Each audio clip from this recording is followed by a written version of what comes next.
Bom dia a todos que nos acompanham pelo YouTube em mais esse devocional semanal da FLT. Desejamos a você um abençoado dia. Quero saudá-los fazendo uma leitura de uma passagem bíblica que trata da ascensão de Cristo, Mateus 28, 18 a 20. Jesus, aproximando-se, falou-lhes, dizendo: Toda autoridade me foi dada no céu e na terra.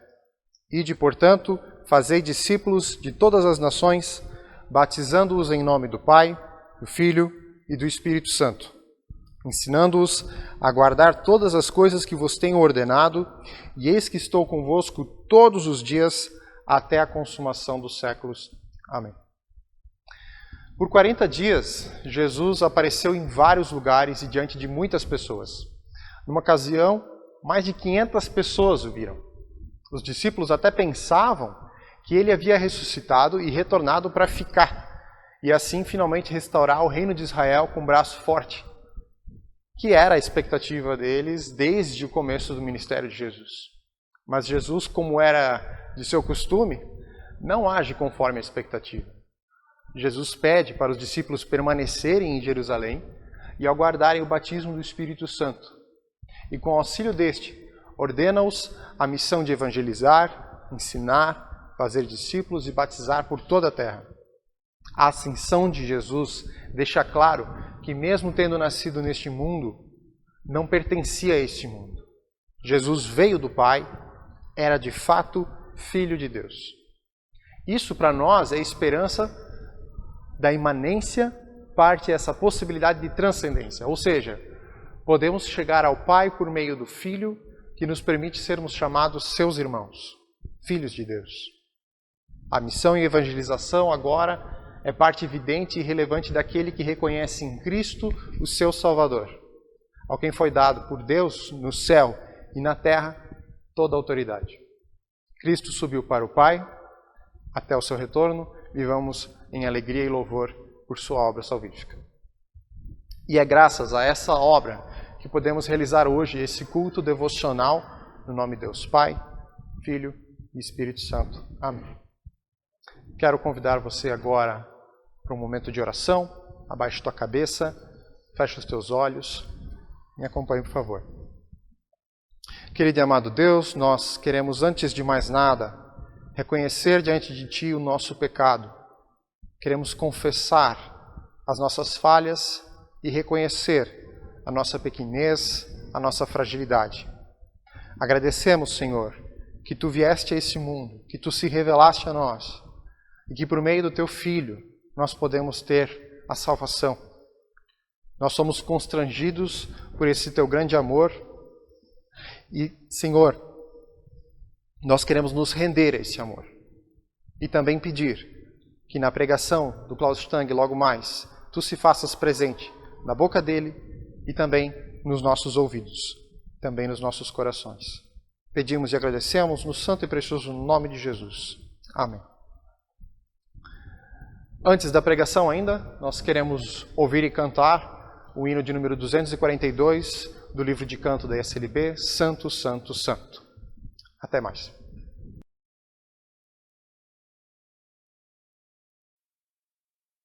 Santo, Santo, Santo, Deus onipotente, cantam de maior nossas vozes com ardor. Santo, Santo, Santo, bom e verdadeiro, és Deus triuno, és Deus Criador.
Que a graça do Senhor Jesus, o amor de Deus, o Pai, e a comunhão do Espírito Santo seja com todos nós. Amém. Quero fazer a leitura bíblica do texto previsto para o próximo domingo e que também vai nortear agora então também, vai embasar, vai nortear a nossa prédica do dia de hoje. Do Evangelho de João, capítulo 14, os primeiros versículos que eu quero passar a ler. O Senhor Jesus diz: Não se turbe o coração de vocês. Creiam em Deus, creiam também em mim. Na casa de meu Pai há muitas moradas, e se assim não fosse, eu lhes teria dito: Eu vou preparar-vos lugar. E se eu for e lhes preparar lugar, voltarei e os levarei para mim, para que vocês estejam onde eu estiver. Vocês conhecem o caminho para onde eu vou. Mas então Tomé o interrompeu e perguntou: Senhor, não sabemos para onde vais. Como então poderemos saber o caminho? Ao que Jesus lhe respondeu: Eu sou o caminho, a verdade e a vida. Ninguém vem ao Pai a não ser por mim. Se vocês realmente me conhecessem, conheceriam também o meu Pai. Já agora vocês o conhecem e o têm visto. Ao que então Filipe retrucou: Senhor, mostra-nos o Pai, e isso nos basta. Jesus respondeu: Você não me conhece, Filipe? Mesmo depois de eu ter estado com vocês durante tanto tempo? Quem me vê, vê o Pai. Como você pode então dizer: mostra-nos o Pai? Você não crê que eu estou no Pai e que o Pai está em mim? As palavras que eu lhes digo não são apenas minhas, ao contrário, o Pai que vive em mim está realizando a sua obra. Creiam em mim quando digo que estou no Pai e que o Pai está em mim. Ou pelo menos creiam por causa das mesmas obras. Digo-lhes a verdade: aquele que crê em mim fará também as obras que eu tenho realizado. Fará coisas ainda maiores do que estas, porque eu estou indo para o Pai. Até aqui a leitura bíblica do dia. Semana passada, no sábado, dia 8, foi um dia muito importante para mim, para minha esposa Mariane. Nós comemoramos 28 anos de casamento. Alguém sugeriu para nós que são bodas de diamante negro. Para lembrar essa data festiva e tão especial, eu resgatei algo que no tempo de namoro e de noivado, Mariane e eu fazíamos muitas vezes: escrever cartas. Escrevi uma carta para Mariane, é verdade. Bom, pessoal, vocês precisam considerar que há 28 anos atrás, as facilidades de comunicação remota não eram as mesmas como as que a gente encontra hoje em dia. Naquele tempo, telefonar custava muito caro. A única possibilidade de telefonar era nos fins de semana, ou então durante a madrugada, da meia-noite às 6 da manhã. Esse sim era um horário com tarifas reduzidas e a gente então conseguia telefonar. Por isso, Mariane e eu acabamos escrevendo muitas cartas. Eu estudava e morava aqui em São Bento do Sul, Mariane trabalhava e morava em Joinville, e então as cartas passaram a ser a nossa principal forma de nos comunicarmos. Escrevi muitas cartas para ela. Algumas eram longas, outras bem breves, algumas cartas eram românticas, outras cartas também eram bem ordinárias, onde eu simplesmente compartilhava como tinha sido a minha semana de trabalho, a minha semana de estudos. E até hoje a gente tem guardada 2 caixas repletas de cartas que nós escrevemos ali durante o tempo do nosso namoro e durante o tempo de noivado. E hoje essas cartas formam uma espécie de dossiê, né? E quando relemos essas cartas, muitas histórias vivenciadas são trazidas à nossa memória. Como um casal apaixonado, era difícil para nós termos que ficar longe um do outro. Que eu me lembre, o máximo que a gente ficou longe, sem se ver, naquela época de namoro e noivado, foram 3 semanas. E eu confesso para vocês, essas 3 semanas pareciam uma eternidade. E depois de casado, eu nem lembro bem ao certo, mas eu acho que a gente não ficou muitos dias longe um do outro. O que eu me lembro foram 2 semanas durante o meu período de doutoramento. Eram férias e a Mariane foi com as meninas para a praia, enquanto que eu fiquei aqui em casa, enclausurado, redigindo a minha tese. Eu lembro que a parte boa de ter ficado todos esses dias em casa, assim separado, foi que a gente redescobriu o sentimento da saudade, né? Porque saudade a gente só sente quando a gente está longe da pessoa amada. Então, assim, depois de muito tempo, nós tivemos de novo saudades um do outro. Pessoalmente, eu não acho uma boa ideia quando um casal fica muito tempo longe um do outro. Eu confesso que eu fico um pouco apavorado, para não dizer também angustiado.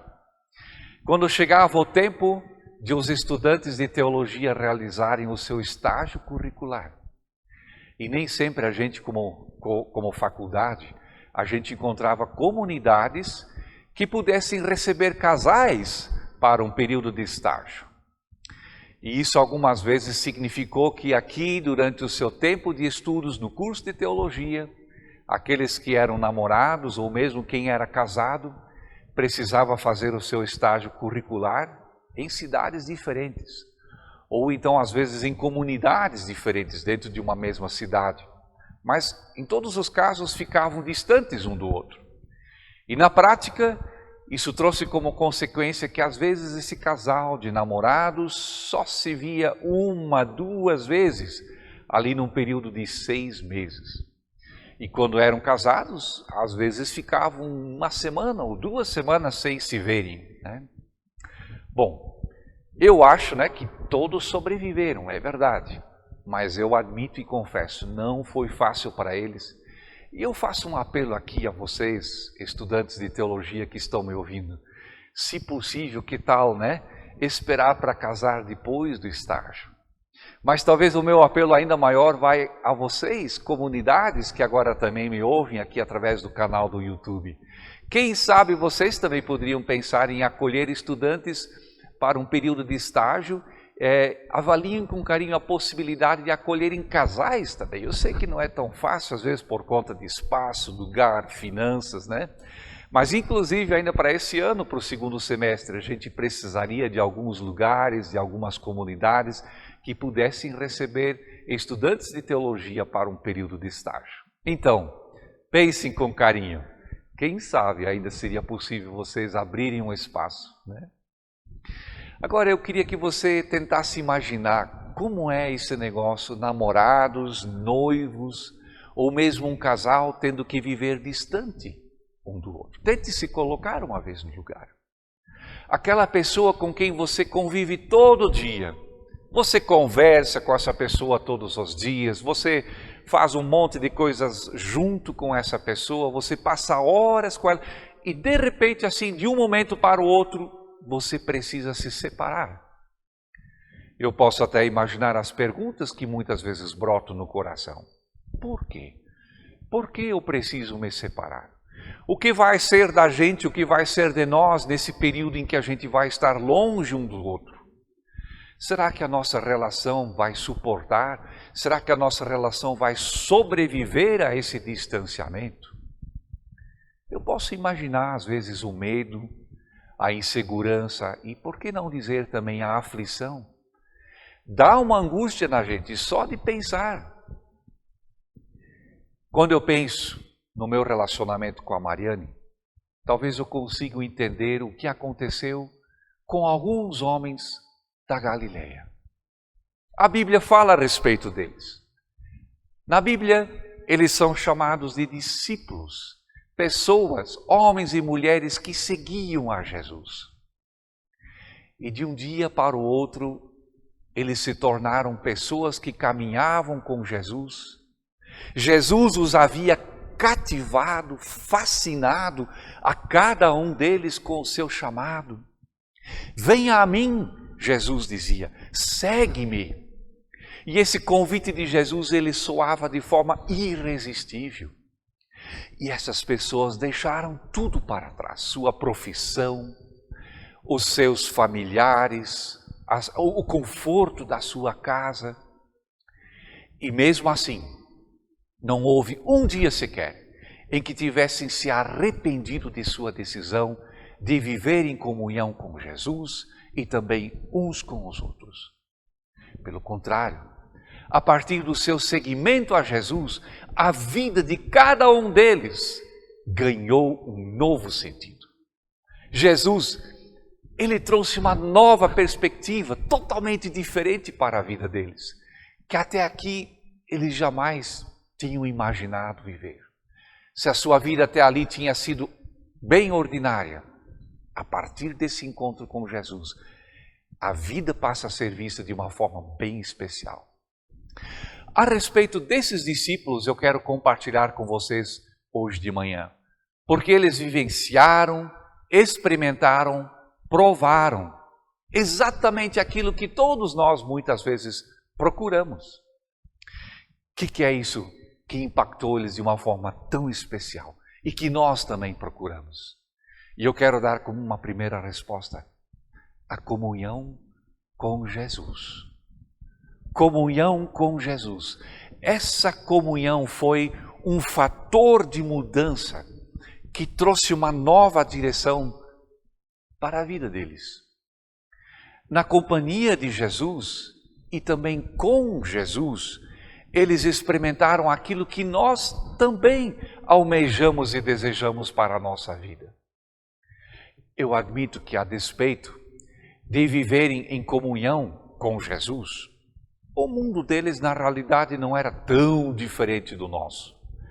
Era um mundo marcado também por ciúmes, rivalidades, inclusive entre o próprio grupo estreito dos discípulos, muitas vezes regia dificuldades nos relacionamentos. E muitas vezes eles experimentaram, então, também na própria pele a indiferença, a intolerância de outros para com eles, a falta de amor, a desumanização do ser humano. Eles viram com os seus próprios olhos o sofrimento, a doença e a enfermidade, o quanto isso pode arrasar a vida de uma pessoa. Pessoas que perderam completamente o chão de debaixo de seus pés, estavam desorientados, desnorteados, aflitos. Na época em que viveram os discípulos de Jesus, esses homens e mulheres da Galileia, o sistema, por exemplo, de cobrança de impostos era opressor e empurrava a maioria das pessoas para a pobreza. Também havia a constante presença militar estrangeira que lhes roubava a autonomia e a dignidade de viverem como povo. Por todos os poros do tecido social transpirava o anseio por liberdade. Uma coisa é certa: nós vivemos em um mundo doente. E essa realidade do mundo não mudou com a vinda de Jesus, é verdade. E mesmo assim, tudo se tornou novo para esse grupo de discípulos de Jesus. As mudanças que eles experimentaram, podemos derivar das palavras do próprio Jesus. O impacto que eles experimentaram na vida, a gente pode perceber a partir do que o próprio Jesus disse. Por exemplo, mesmo em meio a uma tempestade, esse grupo de discípulos percebeu que a vida deles não estava mais construída sobre a areia, onde qualquer chuva pudesse vir e colocar tudo abaixo numa grande ruína. Não. A percepção deles agora era que eles tinham um fundamento firme sob os seus pés. Eles não se sentiram mais como uma, entre aspas, flor do campo, né? Que a gente coloca no vaso, mas que em poucos dias então murcha. Não, não. Eles se sentiam muito mais como talvez um simples ramo, mas um ramo firmemente fixado, amalgamado na videira que os sustentava e nutria. Vocês percebem, né? Muitas vezes eles se sentiram impotentes, é verdade. Mas quantas vezes eles tiveram que lidar com uma situação diante da qual eles simplesmente não sabiam o que dizer ou o que fazer? Eu quero lembrar aqui, por exemplo, daquele episódio quando no deserto ou numa região deserta, aquela grande multidão vai para ver Jesus e anoitece, fica tarde, o pessoal está com fome e Jesus desafia os seus discípulos e diz: por que vocês não dão de comer, né? Os discípulos sugeriram mandar todo mundo embora, mas Jesus vem e diz: por que vocês não lhes dão de comer? E os discípulos ficam ali: como assim, Senhor? Né? E aí Jesus intervém. E quando Jesus intervém, tudo muda. Ou então ali naquele episódio quando os discípulos estão atravessando o mar da Galileia e eles são surpreendidos por uma tempestade e eles têm a nítida sensação que eles vão morrer. E aí Jesus vem ao encontro deles. Eles se assustam, acham que é um fantasma. Mas Jesus vem ao encontro deles, entra para dentro com eles no barco, acalma aquela tempestade e eles ficam apavorados. Quem é este que até o vento e o mar obedecem? Sabem, queridos, essa foi a experiência que os discípulos de Jesus fizeram. Essa coisa de que quando Jesus intervém, tudo muda. Em todas essas situações, é verdade, também de certa maneira constrangedora para os próprios discípulos, né? Mas Jesus, ele esteve presente e ele lhes tirou o medo, ele lhes tirou a vergonha que eles sentiam a respeito de si mesmos por causa da sua pouca fé ou da sua pequena fé. E isso é fato. Nós somos fracos, o Senhor é forte. Eu sou pobre, mas o Senhor é rico. E eu lembro que Jesus inclusive intercedeu a favor do seu discípulo Pedro, para que a sua fé não cessasse, não se acabasse, uma vez que Pedro viria até a negar a Jesus 3 vezes. Essa comunhão com Jesus mudou a vida dos discípulos. Essa comunhão impactou eles profundamente. E agora o segundo ponto que eu gostaria de destacar. Viver sem Jesus para os discípulos, impensável, minha gente, impensável.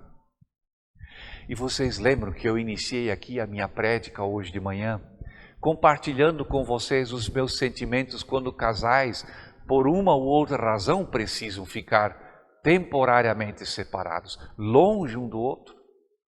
E na realidade eu penso que quando você é feliz no casamento, um casal que é feliz não pensa, não ousa nem de longe sequer pensar na possibilidade de uma separação, onde então cada um tivesse que andar o seu próprio caminho, continuar a sua vida sozinho. A gente nem sequer pensa isso.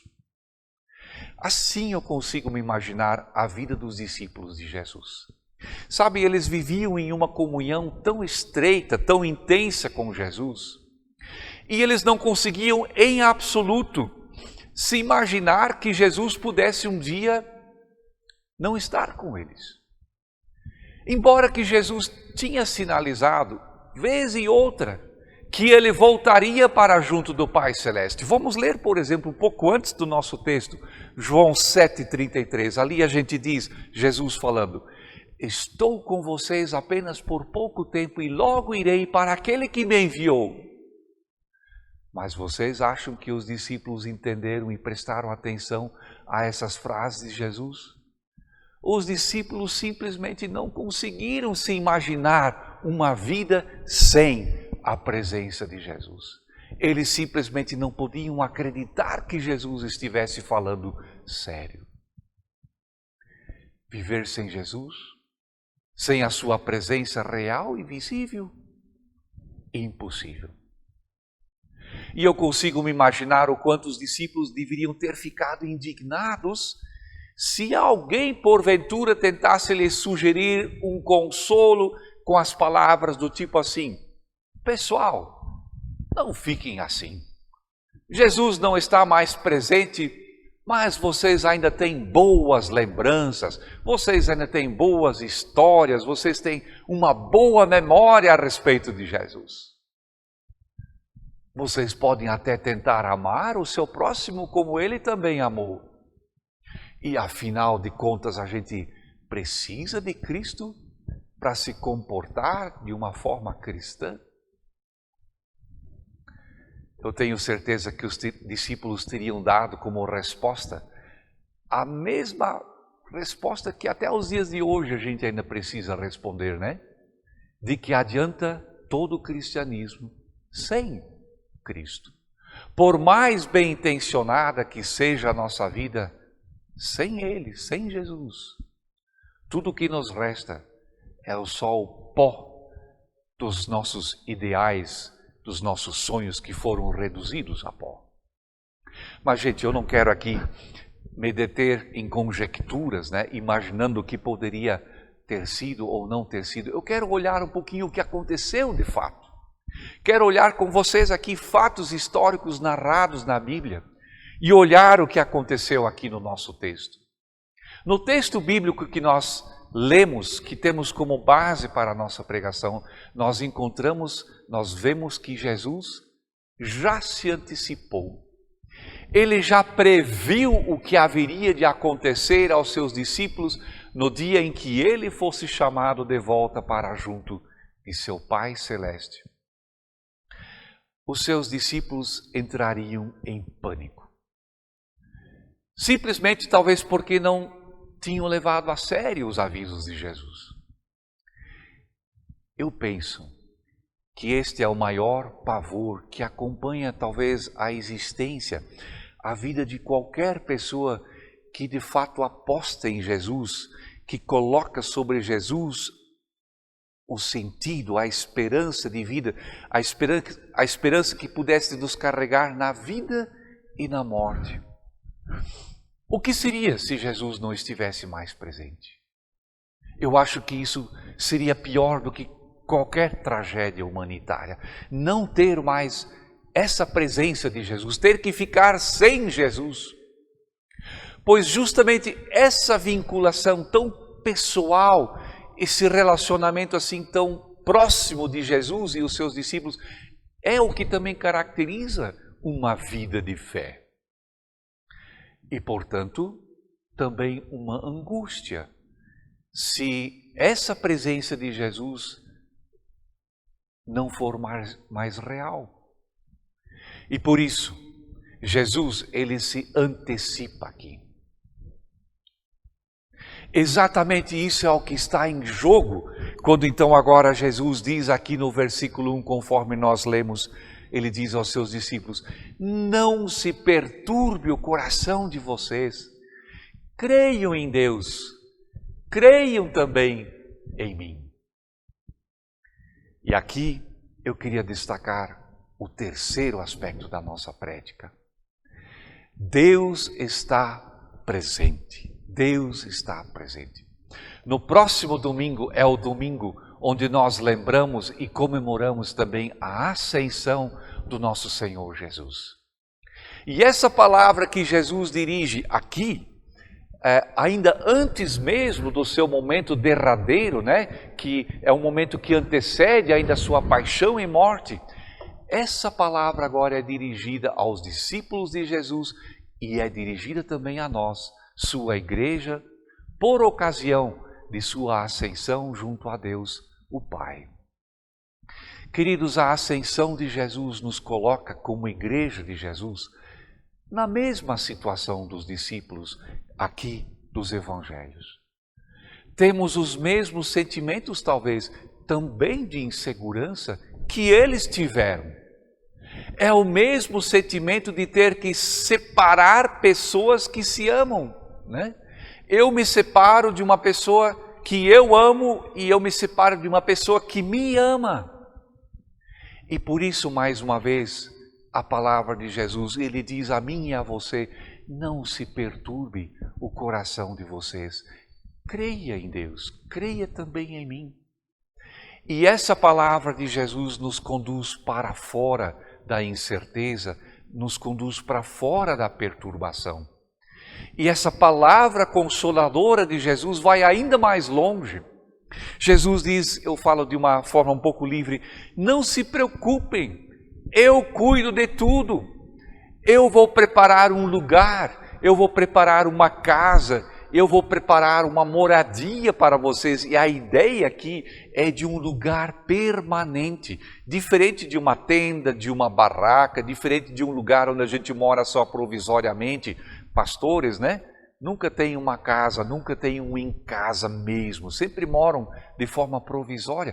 Como a gente anseia por finalmente poder estar em casa, um lugar seguro. Eu cheguei ao meu destino. E Jesus diz, eu vou preparar tudo, e eu mesmo receberei vocês, para que onde eu estiver, também vocês estejam.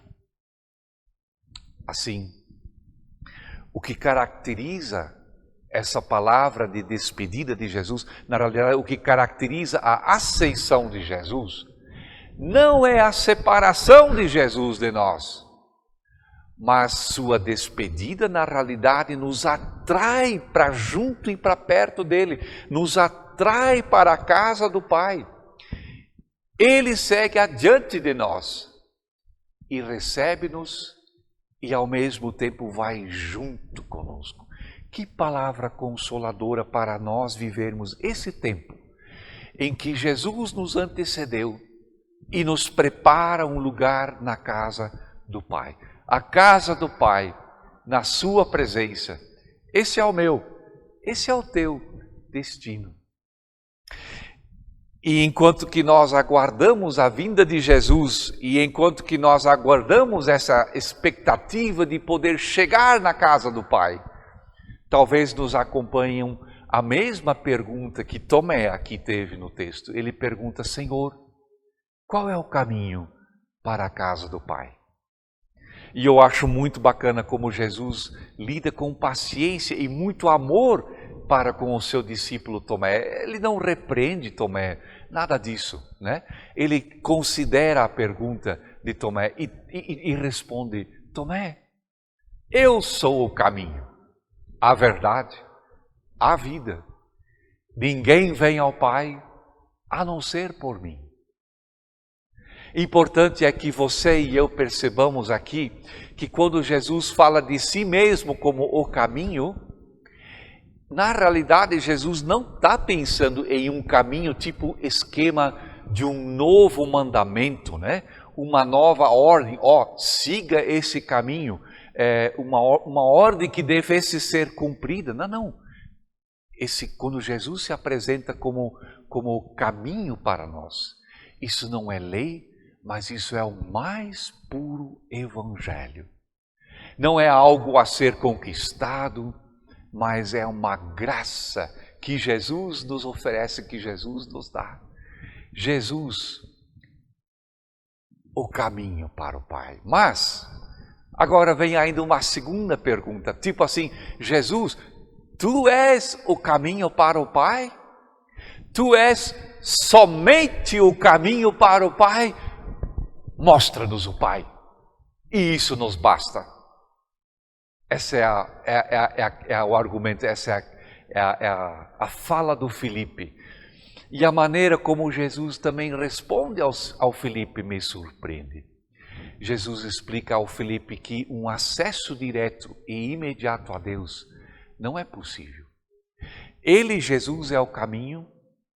E ele, Jesus, é também o alvo, porque quem vê a Jesus vê o Pai. Jesus está no Pai e o Pai está em Jesus. E, portanto, viver em comunhão com Jesus é viver em comunhão com o Pai. E nessa comunhão com Jesus, nós temos a possibilidade de ver a Deus. No encontro com Jesus, nós encontramos o próprio Deus. Domingo de Ascensão. Na despedida ou a despedida de Jesus, Ela não tem um caráter de separação, mas de atração, onde Jesus nos atrai para junto de si mesmo, para a casa do Pai. E se nesse tempo em que nós aqui ainda vivemos, sim, de certa maneira separados, mas uma separação com um sentido de atração. E se aqui nós vivemos então separados, essa separação, diante de uma separação, a palavra de Jesus que nos é dada é a mesma que ele também disse aos seus discípulos. Não se perturbe o coração, não se agite o coração de vocês, né? A palavra não se perturbe é a mesma palavra, não se agite, é a mesma palavra que você encontra lá no texto de Lucas, do Evangelho de Lucas, quando aquele anjo descia no tanque de Betesda e agitava a água ali naquele tanque, e a primeira pessoa que pulasse para dentro do tanque era curada, segundo a tradição e a crença das pessoas daquele tempo, né? Então, olha só, não se agite, não se apavore o coração de vocês. Creiam em Deus e creiam também em mim. E se, como Tomé, tivermos dúvidas em relação ao caminho para o Pai, a resposta de Jesus é clara. Eu sou o caminho, a verdade, a vida. E esta resposta de Jesus não é em primeiro lugar cognitiva, mas é uma resposta relacional. É na relação com Jesus que nós experimentamos Jesus como caminho, verdade, vida. E se finalmente, como Filipe, formos tentados a querer antecipar ou achar atalhos, né? Mostra-nos o Pai agora e isso nos basta. Um caminho que antecipa a glória sem passar pela cruz. Jesus também, ele explica, ele diz, não é possível um acesso direto ao Pai.